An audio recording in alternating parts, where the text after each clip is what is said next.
नवरात्रि का 9वां और अंतिम दिन माँ सिद्धिदात्री के नाम समर्पित है। माँ सिद्धिदात्री नवरात्रि की 9वीं देवी हैं और उन्हें सिद्धियां प्रदान करने वाली देवी माना जाता है। उनका स्वरूप अंतर दिव्य, शांति और तेजस्वी है। उनके 4 हाथ हैं जिनमें वे धनुष, शंख, गदा और चक्र धारण करती हैं। उनका वाहन शेर है जो साहस और शक्ति का प्रतीक है।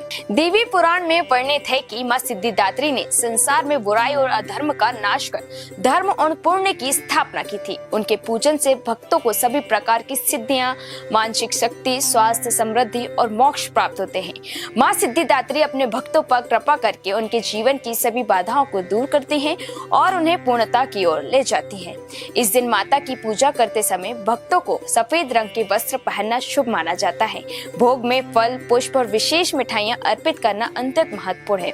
उनकी आराधना से जीवन में सकारात्मक ऊर्जा, आशीर्वाद, साहस और सफलता का संचार होता है। आज नवरात्रि का 9वां दिन है और 9वां दिन माँ सिद्धिदात्री देवी को समर्पित है।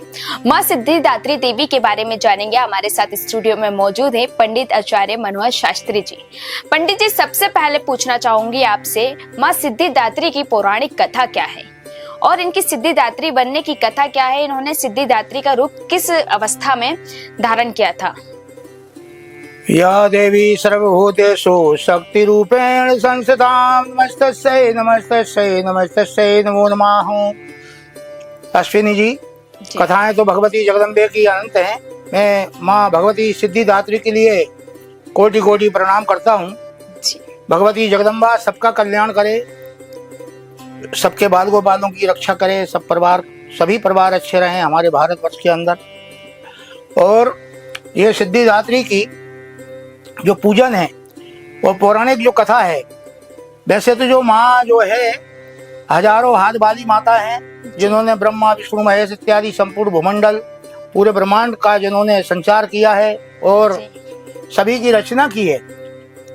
शेर पुत्री से लेकर के 9 रोज तक अलग अलग रूप में माँ अपने अपने रूप दिखाती हैं और भक्तों के कल्याण के लिए ही ये भगवती ने सब कुछ किया है, क्योंकि लिखा भी हुआ है। और प्रबल प्रेम के पाले पड़कर प्रभु को नियम बदलते देखा। प्रभु को नियम बदलते देखा।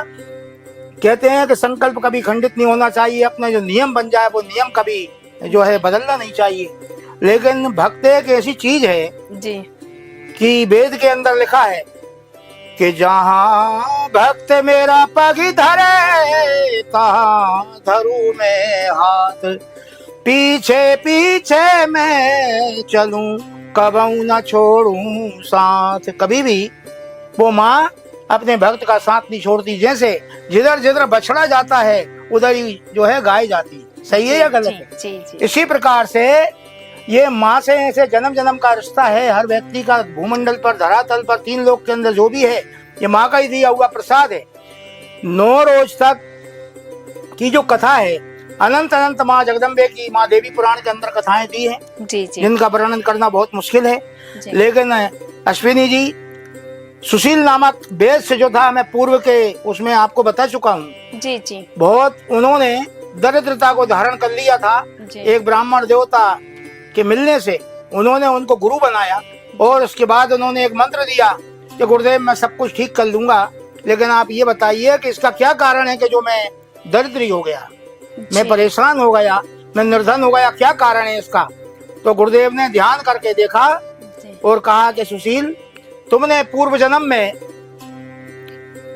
9 दुर्गा का व्रत का संकल्प लेकर के खंडित कर दिया जी। इस कारण से तुम दरिद्री हुए। और दूसरी बार कई बार तुमने एकादशी का व्रत किया, व्रत को बीच में खंडित कर दिया जी। तो व्रत को खंडित नहीं करना चाहिए कि गुरुदेव कोई इसका उपाय है जिससे कि जितने भी हमारे व्रत हैं जी, कई जन्म में कई व्रत खंडित होते हैं, इसी कारण से कई जन्म मनुष्य परेशान होता है। क्या उसका कोई उपाय हो तो आप बताइए। कि उसका उपाय यह है, एक तो ये उपाय है जो हमारे व्रत खंडित हो चुके हैं कई जन्म पहले जी, उनको अखंड बनाने के लिए एक द्वादशी का व्रत आता है। ये दीपावली के 15 रोज बाद जी, जो शुक्ल पक्ष मार्गशीर्ष में शुक्ल पक्ष की द्वादशी पड़ती है। जी उस द्वादशी से व्रत व्यक्ति करे, 1 वर्ष तक जो व्रत करता है, जितने भी जन्म के उसके व्रत खंडित होंगे सभी जो है अखंड हो जाते हैं। तो गुरुदेव ने बताया कि एक काम करो सुशील, भगवती जगदम्बे के नवरात्रि के व्रत करो। जी तो उन्होंने नवरात्रि का व्रत किया। 36 नवरात्रि उन्होंने की थी। जी 36 नवरात्रि के 9 वर्ष हो गए। 9 चौको 36, 1 वर्ष में 4 नवरात्रि पड़ती हैं। जी जी तो 36वीं नवरात्रि में भगवती जगदम्बा सप्तमी की रात्रि में प्रकट होती हैं और उनको वरदान देती हैं कि जो भी आज से ये पूजन करेगा जी निर्धन होगा, धनाढ्य हो जाएगा, बंदी बंधन से मुक्त होगा, संतानहीनों को संतान की प्राप्ति होगी, सर्वत्र जय सिद्ध हो, सभी प्रकार की कामना को सिद्धि को देने वाला होगा। अष्टमी, सप्तमी, अष्टमी, नवमी, ये 3 रोज का जो पूजन है जी जी बहुत महत्वपूर्ण है जो है अश्विनी जी। जी तो जो शुरू से लेकर के आज तक जो हम पूजन करते हैं, जी हर घर के अंदर, हर हृदय के अंदर माँ जगदम्बे विराजमान रहती हैं। जी वो श्रद्धा माता बहनें, कन्याएं, वो पुरुष लोग, सभी भक्त लोग, जी संत ब्राह्मण सभी जी माँ जगदम्बे से प्रार्थना करते हैं, आराधना करते हैं। जी जी तो आज का दिन ऐसा है कि प्रातः काल 4 बजे ब्रह्म मुहूर्त में उठना चाहिए। जी उठ करके पंचगव्य से माँ भगवती का स्मरण करते करते जो है स्नान करना चाहिए। जी स्नान करने के बाद पूरे दिन जो है माँ जगदम्बे के उसमें लगाना चाहिए और अपने इष्ट का भी चिंतन करना चाहिए, जिसको हम मानते हैं उनकी भी हम माला करते हैं तो वो सिद्ध हो जाती है। और आज के दिन माँ का जो आज का दिन है वो 9 ही दिन में जो हमसे त्रुटि हुई है, जी कुछ गलतियां हुई है, कुछ भोग में कमी रह गई है, कुछ पूजन में कमी रह गई है, तो वो सभी पूजन सामग्री एक थाल में सजा करके और विधिवत तरीके से अच्छे से पूजन किया जाए। और दुर्गा सप्तशती में आखिरी में सिद्ध कुंज का स्तोत्र है। जी सिद्ध कुंज का स्तोत्र का पाठ, ओम ऐं ह्रीं क्लीं चामुंडा विच्चे, इस मंत्र का जाप और क्षमा प्रार्थना माँ के चरणों में व्यक्ति लगा देता है। तो और तरह तरह के व्यंजन इसमें बताए हैं, कई प्रकार की मिठाइयाँ, खीर, पुड़ी और उसमें सभी प्रकार के हलवे का भोग उसमें रख करके महाभोग जिसको हम कहते हैं उसको लगाता है व्यक्ति श्रद्धा से। तो अवश्य ही माँ जगदम्बे उसके कार्य को सिद्ध कर देती हैं। और बड़े विधिवत तरीके से आज जिस मंत्र से हमने 9 दिन तक जाप करा है जी जी उसी मंत्र के द्वारा आज हमको स्वयं को हवन करना चाहिए। ब्राह्मण मिल जाए तो बहुत अच्छी बात है, ब्राह्मण नहीं मिले, हमारे गुरुजी जैसे हमारे जो गुरु होते हैं जी अगर वो वहाँ बैठे रहें, उनके दर्शन करने मात्र से ही कल्याण संभव है। तो जो है विधिवत तरीके से अगर हो जाता है तो जो है वो मंत्र जो है सिद्ध हो जाता है और सदैव वो काम देगा वो मंत्र। और जी, अच्छे शुद्धि के साथ उन्होंने अच्छे से पूजन किया तो वाणी भी जो है इतनी पवित्र हो जाती है कि जो भी वो बोलेगा, जो वो सोचेगा, जी जगदम्बे जरूर उसको पूर्ण करेंगी। जी पंडित जी, मैं आपसे ये भी पूछना चाहूंगी, माँ सिद्धिदात्री का स्वरूप कैसा था और उनके हाथों में कौन कौन से आयुध थे और उनका वाहन क्या दर्शाता था और इसका महत्व क्या है? अश्विनी जी, भगवती के हाथ तो 1000 हैं, अष्टभुजी भी है माँ, 10 भुजी भी है, लेकिन आज का जो रूप है चतुर्भुजी रूप उनका बतलाया है। जी जी चतुर्भुजी रूप में एक हाथ में माला है, एक हाथ में कमंडल है और एक हाथ में शंख है, चक्र है, जो है इस प्रकार से उन्होंने धारण कर रखे हैं जी। और यही दर्शाता है कि सदैव कल्याण का भाव रखना चाहिए मनुष्य के प्रति, मनुष्य का, क्योंकि आपने कभी किसी जानवर से युद्ध करने में जो है उसके प्राणों का अंत करते हुए नहीं देखा होगा जी। आज का जो समय चल रहा है, ऐसा चल रहा है, जानवर से जानवर भयभीत नहीं होता है। आमने सामने बैठने में, मनुष्य के सामने मनुष्य बैठने में विचार करता है। इसका क्या कारण है?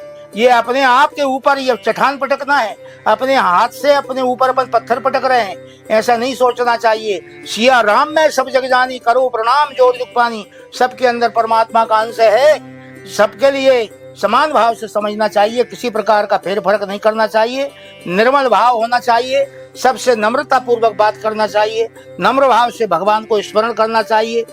आप सोचो कि किसी का आनंदित करने के लिए हम पूजन पाठ करें तो ये अपने खुद का जीवन खराब करना है।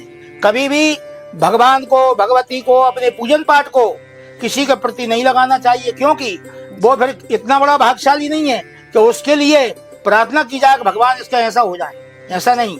सदैव कल्याण का भाव रखना चाहिए। संसार में कोई भी हो, जो जैसा करता हो उसका फल देने वाला दूसरा है। एक राजा 24 घंटे दान करता था, लेकिन उसके नेत्र नीचे रहते थे। तो उसने कहा कि मैं इतना दान करता हूँ, इसके बाद भी जबकि दान से तो शुद्धमती हो जाती है जी, और जी। सत्संग से पवित्र हो जाता है, मैं सब करता हूँ, फिर भी मेरे जो है नैन जो है ये नेत्र नीचे क्यों हो जाते हैं? तो किसी ने आकाशवाणी होती और क्या बोलते हैं ऊपर से कि देनहार कोई और है, भेजते है दिन रैन। देने वाला कोई और है जो रात और दिन भेज रहा है। देनहार कोई और है, भेजते है दिन रैन। लोग भ्रम मुझ पे करें, इससे नीचे नैन। अपने आप पर जो भ्रम करता है कि ये मैं करता हूँ, ये मैं कर रहा हूँ, समझ लेना कि वो कुछ नहीं कर रहा है। वो देने के लिए परमात्मा, जैसे बारिश होती है, बारिश होती है तो बारिश ये नहीं देखती है कि ये पहाड़ है, ये वृक्ष है, ये मोगरे का पुष्प है और ये चंपा का है, मैं किसको ज्यादा दूं किसको कम दूं। वो देने वाला परमात्मा एक पिता के सामने जैसे संतान पुत्र चार होते हैं, वो चारों समान होते हैं, इसी प्रकार से परमात्मा के लिए संपूर्ण भूमंडल पर सभी समान है। उस भगवती के लिए वो सबको वरदान देने के लिए तत्पर है, लेकिन ऊपर से अमृत तो बरस रहा है, लेकिन वो ठहरता कहाँ पर है अश्विनी जी? जहाँ पर झील होती है वहां पर ठहरता है। तो कहने का मतलब हमारा कमंडल पहले से ही ओंधा रखा है, तो वो अमृत कहाँ झिल सकता है? कहने का मतलब अहंकार रूपी हमने जो टोपा लगा रखा है, अहंकार रूपी जो हमने चश्मा लगा रखा है, इसको हटाना पड़ेगा। और जो है सब कुछ छोड़ करके कि मैं कुछ नहीं हूँ। क्षितिजल पावक गगन समीरा, पंच तत्व ये अधम शरीरा। पता नहीं चलेगा किस दिन ये 5 तत्वों में ये शरीर मिल जाएगा। आप कुछ नहीं हो, ईश्वर के द्वारा भेजी हुई जो आत्मा है, केवल वो हो, तुम शरीर नहीं हो। ऐसा भाव से जो व्यक्ति करता है, क्योंकि हम नहीं थे जब भी संसार चल रहा था, हम नहीं होंगे अश्विनी जी, इसके बाद भी ये संसार चलेगा, ऐसा भाव रखना चाहिए। क्यों कि हर जन्म में, क्योंकि भगवान कहते हैं, भगवती कहती है कि बेटे तू नहीं रहेगा, मैं हूँ, मैं थी और मैं रहूंगी, सदैव मैं तुझे मिलूंगी। तू तेरे साथ यदि मैं रहूंगी तो तेरे ग्रह अनुकूल रहेंगे, तुझे मैं राजा बना सकती हूँ, कुछ भी बना सकती हूँ, लेकिन तू मेरे अनुकूल चलेगा। तो इस प्रकार से सच्चा भाव मनुष्य को रखना चाहिए जी। और उनका जो वाहन है आज का, वो सिंह को बतलाया है जी। शेर वाहन है उनका। तरह तरह के विविध प्रकार के पकवानों से भगवती की को भोग लगाना चाहिए। जाए सेन के पुष्प मिल जाएं तो 108 पुष्प की माला बना करके माँ के चरणों में क्षमा याचना मांगना चाहिए। क्षमा याचना स्तोत्र पीछे है, और सिद्ध कुंज का स्तोत्र का पाठ करने से ना कवचम ना अर्गला स्तोत्रम कीलकम ना रेशकम न सूक्तम ना भी ध्यानम जना न्यासो न चार्चनम कुंज का पाठ मात्र दुर्गा पाठ फलम देवेत। के माँ मेरे लिए दुर्गा पाठ के फल की प्राप्ति हो। सप्तमी, अष्टमी, नौमी, ये 3 दिन अच्छे भक्ति भाव से मानव पूजन कर लेता है। वो धोती कुर्ते पहन करके, सफेद कुर्ता सफेद धोती पहन करके, और माता बहने जो भी अपने लिए अच्छा लगे, लाल वस्त्र लाल साड़ी में बैठ करके अच्छे से पूजन पाठ करके मन चाह फल मन चाह वर प्रदान माँ जगदम्बे कन्याओं को कर देती है। और पत्नियों के लिए, उनके पति के लिए दीर्घायु की जो है कामना जो करती हैं, उनके लिए शुद्ध वरदान दे देती है। इसमें किसी प्रकार का संदेह नहीं है अश्विनी जी। पंडित जी, एक विशेष सवाल करना चाहूंगी आपसे। वो कौन सी परिस्थिति रही जिसमें माँ को सिद्धिदात्री का रूप धारण करना पड़ा था? इसकी कथा क्या है?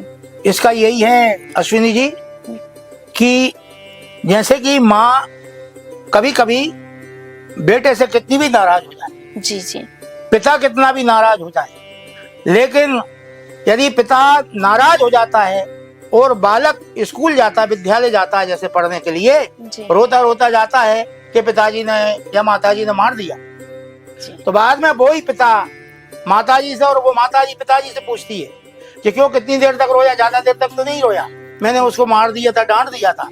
तो ये क्या है? हृदय प्रीत मुख बचन कठोरा, बोला चितई राम की ओरा। हृदय में प्रेम, मुंह से कठोर बोलना भगवान का स्वभाव, ये माता पिता का स्वभाव होता है। इसी प्रकार से माँ कभी कभी थोड़ी कठोर हो जाती हैं थोड़ी सी, जिससे कि भक्त को ऐसा लगता है कि मैं बड़ा परेशान हूँ, मैं बड़ा दुखी हूँ। समझ लें आप, यदि आप परेशान हैं तो ये पक्का है कि आप भगवती जगदम्बे की नजरों में हैं। कोई जो जरूर है जो तुमको आपको देख रहा है, और जब वो समय नहीं रहा तो ये भी नहीं रहेगा। हम सोचते हैं कि ये समय हमारा बड़ा खराब जा रहा है, ये समय खराब नहीं है। ये समय के लिए आपने जोत अगरबत्ती दीपक धूप बत्ती नहीं जलाई थी कि जो आपका खराब समय आ गया।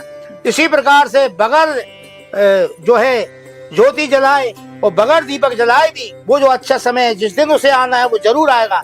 ये तो हमारा कर्म है जो हमें भगवान ने मनुष्य बनाकर पहुंचाया है, भगवती ने। माता पिता की जैसे सेवा करना बहुत जरूरी है।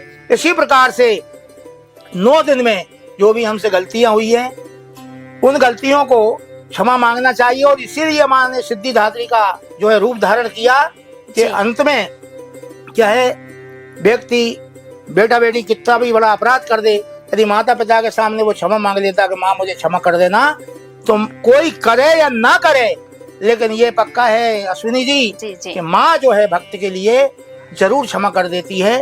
ऐसा धरातल पर कोई पापी नहीं है, क्योंकि माँ नाम एक ऐसा है, देवी पुराण के अंदर लिखा हुआ है कि धरातल पर कोई इतने पाप नहीं कर सकता है जितने माँ का एक नाम भस्म कर देता है। तो माँ जो नाम एक ऐसा है, वो माँ के अंदर सब कुछ समाया हुआ है।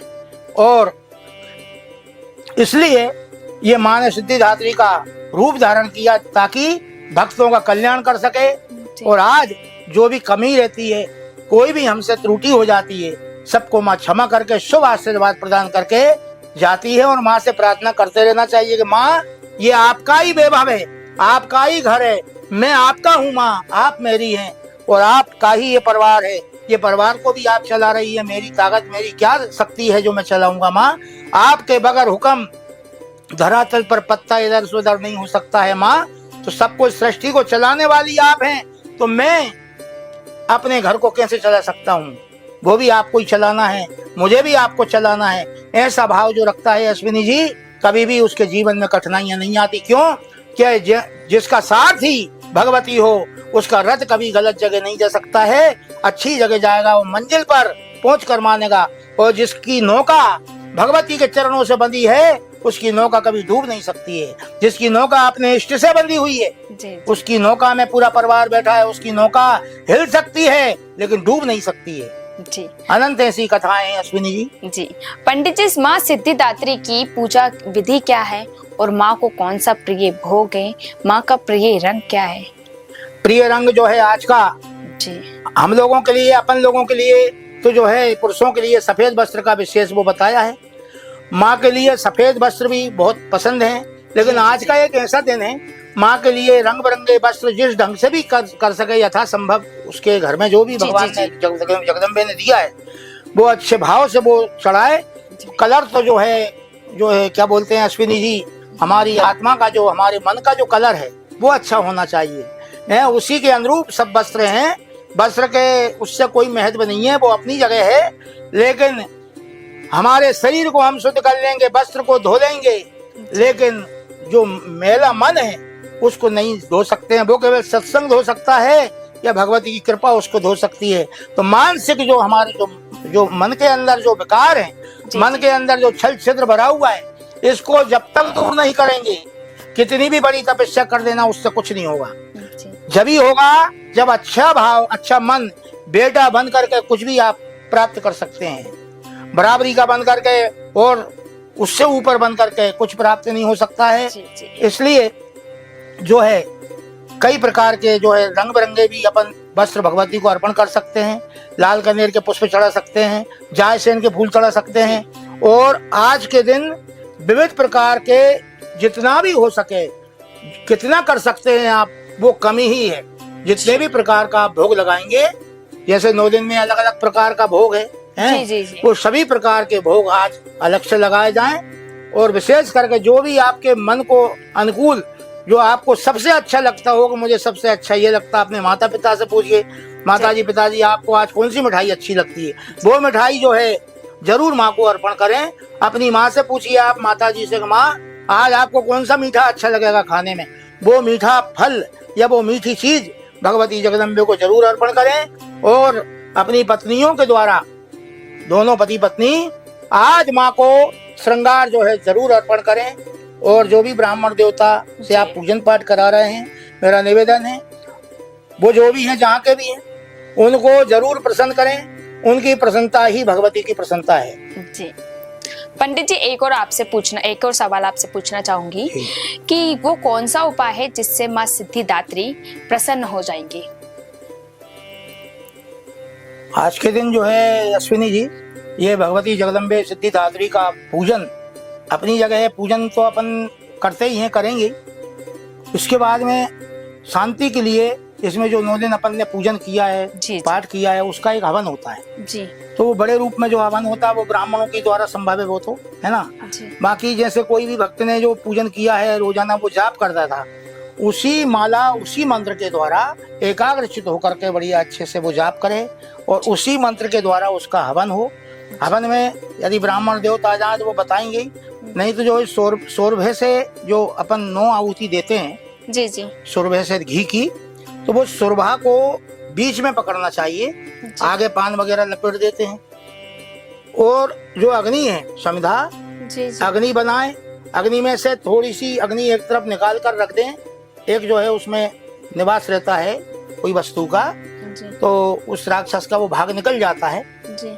अग्नि में वो इंद्र की जो थी ना, वो उसमें उसका भाग दिया गया है, तो वो थोड़ी अग्नि एक तरफ कर देते हैं। कन्या के द्वारा कन्या पूजन करने के बाद में जो है अच्छे से वो अग्नि को मंगाया जाए और पूजन करा जाए कन्या का। और उसमें अग्नि का पूजन करने के बाद में इसके बाद समिधा लगाना चाहिए। बहुत से लोग क्या करते हैं, पहले लकड़ी लगा देते हैं, ऐसा नहीं करना चाहिए। पहले अग्नि मंगाइए, अग्नि का पूजन करिए, अग्नि के बाद में वो लकड़ी समिधा लगाना चाहिए जी जी। और वो लकड़ी समिधा जब वो जले तो उसमें जो निकलती हुई जो लपटें रहती हैं, 7 प्रकार की जिभ्या जो है अग्निदेव की बताई है। इसीलिए हम बोलते हैं सम्मुखो भवा, मतलब कि हे भगवान यज्ञनारायण, आपका मुखारविंद मेरी तरफ हो। जिधर जिधर जो लोग बैठे रहते हैं वो लपटें चलती हैं, वो लपटों में हवन करने से ही सिद्धि की प्राप्ति होती है और वही हवन काम का है। और बहुत से लोग स्वाहा कभी करते हैं, ज्योतिर्लिंग बाद में छोड़ रहे हैं। और जो है तो इसका जो विधान है, ये जो है मुद्रा बना करके इससे छोड़ना चाहिए जी। और स्वाहा जो हम कहते हैं, स्वाहा स्वाहा कहते ही जो है उसमें जो है वो जाना चाहिए जी जी। यही इसका महत्व है। और कई प्रकार की इसमें आहुति दी जाती है माता जी की, कई प्रकार के फलों की है, शहद है, शक्कर है और जो है गन्ने का रस है, अनंत प्रकार की उसमें है सब व्यवस्थाएं। तो इसमें और लास्ट में जो है माँ जगदम्बे से प्रार्थना करके आरती वगैरह से निर्मित होकर के इसमें कन्या भोजन का बहुत विशेष महत्व बताया है। कन्याओं को चुनरी का दान करना चाहिए, चुनरी बांधना चाहिए, उनका पूजन करना चाहिए, चरण धोना चाहिए, यथाशक्ति जो बन जाए उनको दक्षिणा देना चाहिए। और कन्याएं जो है, कन्याओं से क्षमा याचना मांगना चाहिए, कन्याओं से अपना उनका हाथ अपने सिर पर रखवाना चाहिए जी जी। ऐसा इसमें महत्व बताया है अश्विनी जी। अनंत भगवान की भगवती की कथाएं हैं जी। तो आज आपने जाना नवरात्रि की 9वीं देवी और अंतिम देवी माँ सिद्धिदात्री के बारे में, और पंडित आचार्य मनोहर शास्त्री जी ने माँ सिद्धिदात्री के बारे में समझाया। बहुत बहुत धन्यवाद पंडित जी आपका हमारे स्टूडियो में आने के लिए। माँ सिद्धिदात्री हमें यह सिखाती है कि सच्ची भक्ति, निष्ठा और सकारात्मक कर्म के माध्यम से हम अपने जीवन में सभी बाधाओं और समस्याओं को दूर कर सकते हैं। उनका पूजन केवल धार्मिक अनुष्ठान नहीं है, बल्कि हमारी आत्मा को सशक्त बनाने, मानसिक स्थिरता और सकारात्मक ऊर्जा देने का माध्यम भी है। माँ सिद्धिदात्री के आशीर्वाद से जीवन में संपूर्ण सिद्धियां, मानसिक शक्ति, स्वास्थ्य, समृद्धि और मोक्ष प्राप्त होता है। सफेद वस्त्र धारण कर, फल और पुष्प अर्पित कर उनकी विधि पूर्वक आराधना हमें उनके दिव्य आशीर्वाद से जोड़ती है। उनके आशीर्वाद से हमारे प्रयास सफल होते हैं, जीवन की हर बाधा दूर होती है और हम आत्मिक और भौतिक दोनों रूपों में उन्नति करते हैं। आइए इस नवरात्रि के 9वें दिन हम माँ सिद्धिदात्री की विधि पूर्वक आराधना करें और उनके आशीर्वाद से अपने जीवन को सफलता, शक्ति, समृद्धि और आध्यात्मिक उन्नति से भरे। उनका आशीर्वाद हमारे जीवन को पूर्णतः सुख और स्थायित्व प्रदान करे। जय माँ सिद्धिदात्री। नवरात्रि का यह पावन पर्व हमें न केवल देवी शक्ति का आशीर्वाद देता है, बल्कि हमें जीवन के प्रत्येक क्षेत्र में सकारात्मकता, साहस, बुद्धि, शक्ति और स्थिरता का महत्व भी सिखाता है। इस 9 दिन के दौरान हमें माँ शैलपुत्री, माँ ब्रह्मचारिणी, माँ चंद्रघंटा, माँ कुष्मांडा, माँ स्कंद माता, माँ कात्यायनी, माँ कालरात्रि, माँ गौरी और माँ सिद्धिदात्री की आराधना की। इस 9 दिव्य शक्तियों की आराधना से हमारे जीवन में भय, अंधकार और नकारात्मकता का नाश होता है। हमारी बुद्धि, साहस, शक्ति, स्वास्थ्य, समृद्धि और आध्यात्मिक उन्नति का मार्ग प्रशस्त होता है। नवरात्रि का यह पर्व हमें याद दिलाता है कि भक्ति, समर्पण और सकारात्मक कर्मों के माध्यम से हम अपने जीवन को उज्जवल, सशक्त और सफल बना सकते हैं। इस नवरात्रि पर आइए हम सभी देवी स्वरूपों का हृदय से धन्यवाद करें और उनके आशीर्वाद से हम अपने जीवन में संपूर्ण शक्ति, स्थिरता, सफलता और सुख समृद्धि प्राप्त करें। उनकी कृपा हमारे जीवन के हर क्षेत्र में बनी रहे और हम हमेशा सत्कर्म, धैर्य और भक्ति के मार्ग पर चलें। जय माता शक्ति, जय नवरात्रि।